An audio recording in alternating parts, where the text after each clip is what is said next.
नमस्कार, आप सभी का चैनल पर स्वागत है।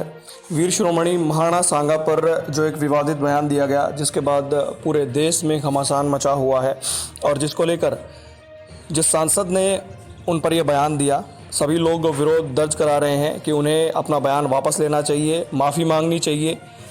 और चारों तरफ लोग महाराणा सांगा के लिए यही कह रहे हैं कि उन्होंने जितने युद्ध किए हैं, अपने शरीर पर जो 80 घाव उन्होंने झेले और युद्ध लड़कर जीते, उनके बारे में इस तरीके का बयान निंदनीय है। उत्तराखंड के खानपुर से जो विधायक हैं उमेश कुमार, उन्होंने भी इस बात को लेकर अपनी बात रखी है। सोशल मीडिया पर उन्होंने कहा कि महाराणा सांगा के बारे में जो भी विवादित टिप्पणी कर रहा है, उनको अपना बयान वापस लेना चाहिए।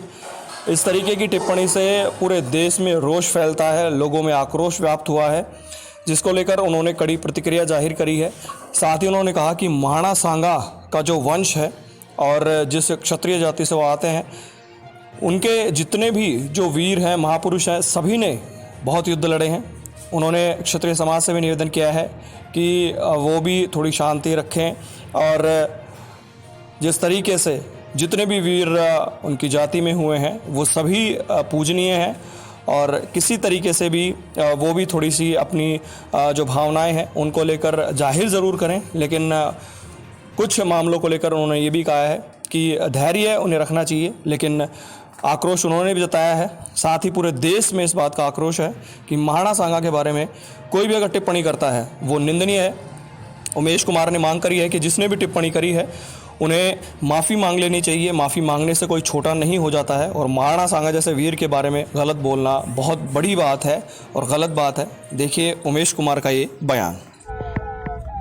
राणा सांगा वो वीर था, चुभता हुआ अरी को ऐसा तीर था, कांपते थे सारे ही थरथर, साहस इतना था जो राणा में भर भर, 3-3 देशों की सेना से लड़ पड़ा था, सांगा रण बीच खड़ा था, तन पर थे 80 घाव, उखड़ गया एक हाथ, लड़खड़ाए थे पांव, फिर भी लोहे सा अड़िग रहा, सांगा सा ना कोई वीर रहा। एक ऐसा परिवार, एक ऐसा वंश जिसका इतिहास स्वर्णिम अक्षरों में लिखा हुआ है, जिस परिवार के लोगों ने विदेशी आक्रमणकारियों से लोहा लिया, एक ऐसा परिवार जिसके वंश के हर बच्चे ने, हर बड़े बुजुर्ग ने विदेशी आक्रमणकारियों से युद्ध लड़े, हमारे देश की सीमाओं की रक्षा की। चारों तरफ से जब आता था ये आक्रमणकारी युद्ध करते थे तो राणा सांगा वंश के लोगों ने उनसे लोहा लिया, उनके साथ युद्ध किया। राणा सांगा एक ऐसा वीर योद्धा जिसने 80 घाव खाने के बाद शरीर पर, जिसका हाथ कट गया, जिसकी आंख निकल गई, जिसका पांव कट गया, शरीर पर 80 जख्म हो गए, उसके बावजूद भी वो योद्धा लड़ता रहा। एक ऐसा योद्धा जिससे आक्रमणकारी इतना डरते थे। तो ऐसे योद्धा को मैं नमन करता हूं, प्रणाम करता हूं और मैं उन सभी लोगों से कहना चाहता हूं कि किसी भी वंश के इतिहास में जिन लोगों का बड़ा योगदान रहा हो, जिन लोगों ने विदेशी आक्रमणकारियों से युद्ध लड़े हों, हमें उनके सम्मान में कोई भी आपत्तिजनक टिप्पणी नहीं करनी चाहिए। ये गलत है।